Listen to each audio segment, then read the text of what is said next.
저는 스피치가 스펙을 이긴다 저자 공미정입니다. 네.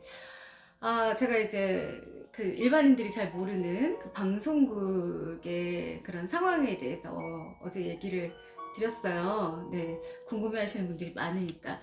방송 가라 그래요. 우리가 방송 가. 뭐 얼마나 드세고 험하면은 가라 그러겠어요. 그러니까 보여지는 건 화려하고 또 뭔가 남들이 다 갖고 싶어 하는 직업이긴 하지만 그 내부 안에서 정말 멘탈 관리도 잘해야 되고요. 자기 관리도 잘해야 되고 시간 관리 엄청 철저합니다. 그러니까 본인이 뱉은 말에 대해서 지키지 않았을 때 내가 어떠한 일을 했을 때 잠깐 좀 이 부분에 대해서 좀 미흡하다 했을 때는 100% 그냥 아웃 네, 되는 곳이에요. 그러다 보니까 방송국에서 정말 수많은 사람들을 많이 만나잖아요. 가장 힘든 게 그거거든요. 개편이라는 게 있어요. 그러면 개편을 하면은 PD들이 각자 계속 그 PD하고 함께 하면 좋은데 사이가 좋은 PD도 있고 사이가 정말 원수 같은 PD도 있는데 되게 그게 가장 스트레스인 거죠. 바뀌어요. 바뀌면 또 한 뭐 6개월이든 1년이든 개편할 때까지는 그 사람하고 이야기를 해야 되고 작가도 다 바뀌고 그러다 보니까 우리가 시절인연이라고 그래요. 그 사람들하고 그렇게 동고동락을 하고 프로를 같이 하고 새벽에 함께 하고 했던 사람들도 지금은 아예 연락조차 안 되는 경우가 더 많아요. 각자 살기 바쁘기도 하고 일단 너무 많은 사람들을 그때그때 이제 그 막 바뀌고 하다 보니까 적응을 해야 되는 이제 그런 게 다른 사람보다 남다르게 빠르죠. 근데 저는 그냥 아나운서들만, MC들만 스트레스를 받는다고 생각을 했는데 생각해보니까 PD님들도 스트레스를 받았겠더라고요. 작가님들도 마찬가지고. 그래서 그 한동안에 이제 방송할 때 처음에는 어렸을 때부터 방송하는 게 꿈이어가지고 그 꿈을 이뤘을 때는 정말 세상을 다 얻은 것 같았는데 중간에 번아웃이 오더라고요. 정말 지쳐서 매너리즘에도 빠져서 더 이상 방송이 되지도 않고 그리고 너무 지쳐가지고 막 하기 싫어질 때가 있었어요. 그러다가 저도 이제 이렇게 전환이 된 이제 직업이 전환이 된 케이스인데 생각해보면 그때가 참 좋았다는 생각도 들다가도 다시 하라고 그러면은 항상 그냥 매번 똑같은 것 같아요. 와, 겉으로 잠깐 우리는 저 사람이 나와서 방송을 하나 보네 하고 하지만 그 사람은 자기 관리 철저 그리고 뭐 이미지 관리 그리고 품위 유지비 돈 정말 많이 들고요. 그리고 또 수많은 사람들하고의 관계 속에서 허덕이고요. 그러니까 여러모로 참 경쟁이 치열한 곳, 이 세상에서 가장 치열한 곳이라고 저는 생각을 합니다. 그래서 그곳에서 살아남으면 밖에 나가면 딴 일인들 못하겠냐 이렇게 이야기를 하지만 또 막상 거기서 이제 일을 하다가 다른 곳에 가면은 또 적응하는 그런 기간이 필요하고 참 알다가도 모르겠어요.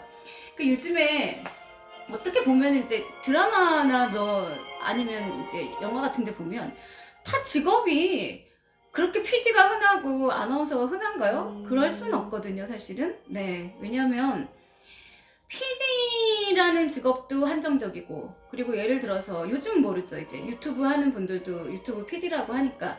그런데 방송사에서는 프로그램이 되게 한정적이에요. 그리고 그 프로그램을 맡기 위해서 수많은 사람들이 경쟁을 해요. 정말 뭐 이루 말할 수 없는. 네. 그런데 예를 들어 라디오 프로그램 같은 경우에는 아침에 이제 새벽 방송부터 또 새벽 방송까지 했을 때 평균 9개에서 10개 정도거든요.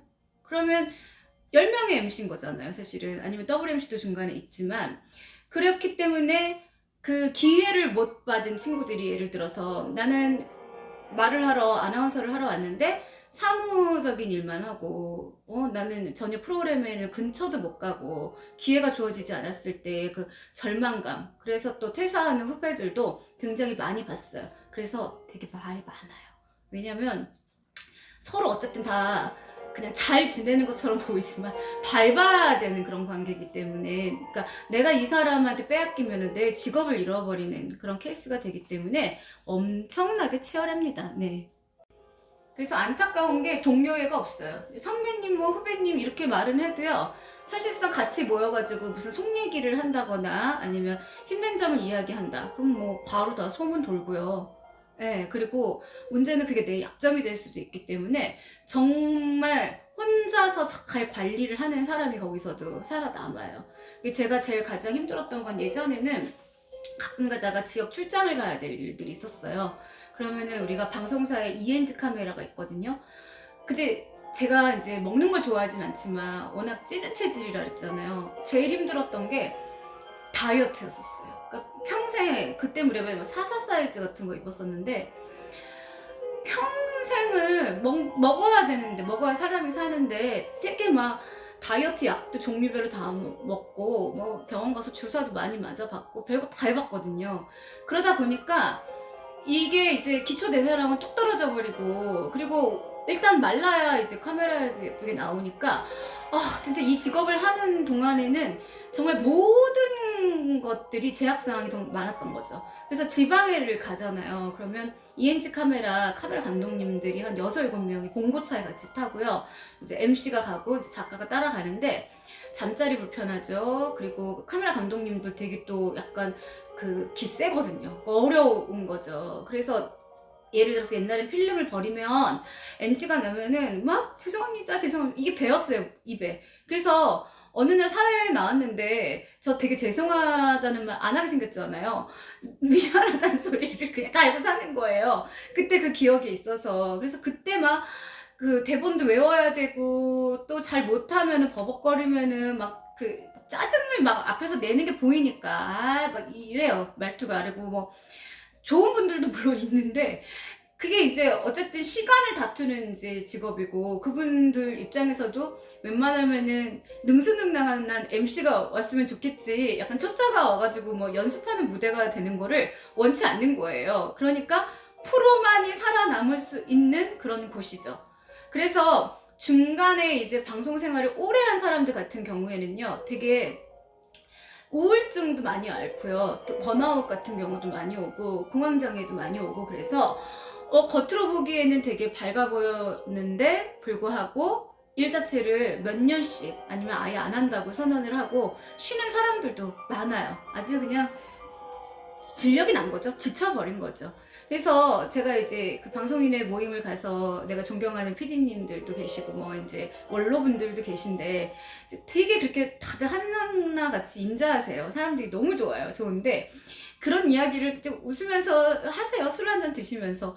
아니 우리 때는 뭐 아니 방송국이 막 그런 데는 아니잖아. 근데 왜 요즘에 드라마나 영화에서는 왜 그러는 거야? 아니 거기가 방송국 맞아? 이럴 정도로. 그래서 사람들이 방송에 대한 이제 아가들이 그 로망이 너무 많아서 예전에 이제 어떤 일이 있었냐면 하프를 하는 친구가 있었는데 얼굴도 너무 예뻐요. 근데 그 어머니가 아나운서를 시키겠다고 저한테 데리고 왔어요. 데리고 왔는데 깜짝 놀랐어요. 얘가 이제 아카데미를 다 돌아다닌 거죠. 이제 어쨌든 뭐 연습도 하고 이제 실전을 겪어봐야 되니까.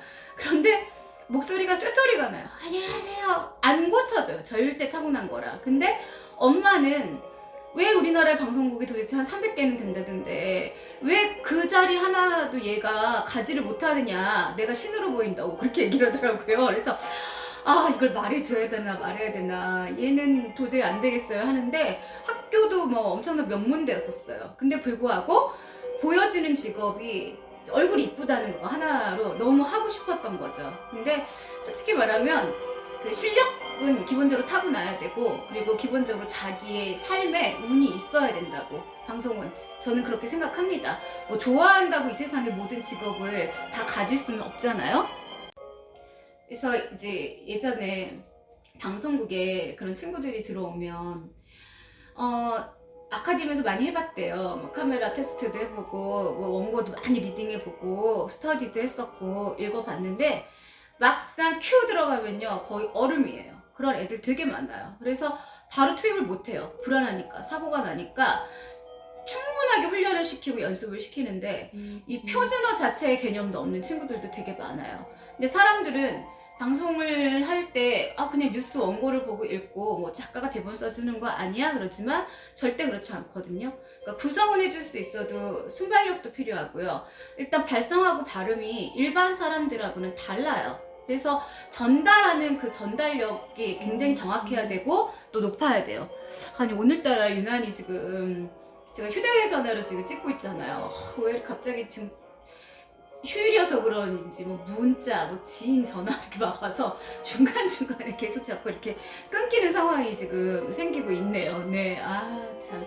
이런 게 바로 변수예요. 방송할 때도 재난방송이나 이런 거 할 때는 원고 다 엎어야 돼요. 엎고 바로 그 자리에서 그 MC한테 맡겨야 돼요. MC가. 그리고 작가가 자료를 갖다 주면은 그걸 가지고 현재 상황에 맞게끔 그 컨트롤 할 수 있는 거.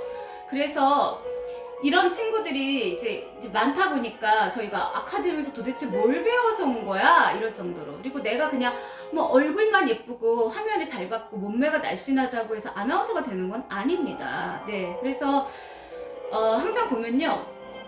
사전을 끼고 살아야 되고요. 그리고 맞춤법, 띄어쓰기, 표준어에 굉장히 민감합니다. 민감해야 돼요.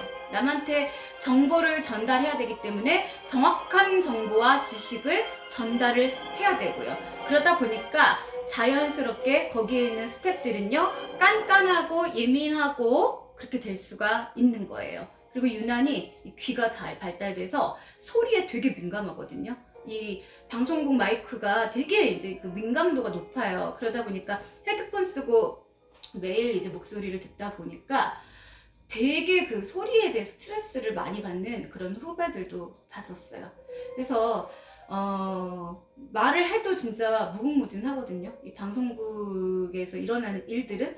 근데 우리가 TV 드라마에 나오는 것처럼 되게 많이 막 화려하면서 어떨 땐 또 되게 막 냉철하게 그려지잖아요. 뭐 아주 경쟁 뒤에서 모사 꾸미고 그런 건 없어요. 모사라는 것보다는요. 그냥 이 사람이 이곳에서 정말 제대로 어차피 직장인이잖아요. 돈 벌러 나온 거기 때문에 우리한테 좋은 상품인지가 굉장히 중요한 거죠. 그들 입장에서도. 그리고 우리 같은 경우는 사실 저는 상품의 입장에서 있어 봤는데 제가 자기 관리가 안 되거나 아니면 방송 자체를 못하겠다. 그런 때가 와요, 사실은. 그러니까 하다 보면은 더 잘 되는 게 아니라 알면 알수록 무서운 게 이 직업이거든요. 그러다 보면은 약간 매너리즘에 빠졌을 때 가끔은 이제 후배한테 그 넘겨주고 갈 수 있는 그런 어떤 지혜? 그런 것도 있어야겠죠. 네. 자, 저는 여기까지 하고요. 네, 내일 또 찾아뵙겠습니다. 감사합니다. 즐거운 휴일 보내시고 구독과 좋아요 부탁드릴게요.